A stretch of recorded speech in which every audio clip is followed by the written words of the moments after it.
Just 2 weeks after the reveal of the PS5 Pro, we are getting our first Sony PlayStation showcase. And if I'm being honest here, I believe Sony does have to go a little hard on this presentation, only because they had such a big reveal for the PS5 Pro, only to fall short a little bit. And at this point, we all know why. We've all seen the memes. It's because of that $700 price tag that they have for the PS5 Pro. Now, keep in mind that Sony always really has good presentations, and it looks like they're probably possibly going to show their new titles for the PS5 Pro, which is something they should have done, while they're having this reveal 2 weeks ago.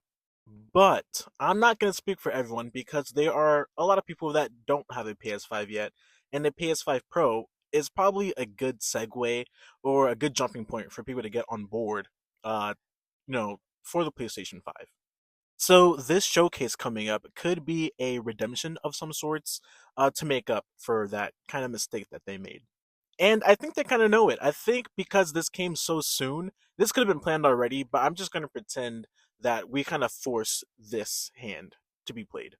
Kind of like the ugly Sonic situation that we had going on, how we kind of bully them into remaking Sonic look more like Sonic. I feel like what is happening here is, the same case where they've gotten a lot of backlash and they're just trying to, come up with something they've been holding out on and just reveal that to us so that way we can feel a little bit better about the PS5 Pro. I mean, if you've been playing games for a while and if you looked at the presentation that they showed, you can definitely see that there are some upgrades, but I don't believe that it justifies a $700 price tag, and a lot of people do feel that way. A lot of people are just going to be happy with their PS5 or their PS5 Slim. And like I said before, if no one has either of those, then this could be a good way to jump back in with the current PlayStation 5 library. So I don't think that they're going to miss. I think, or I'm hoping that we're going to see some new games.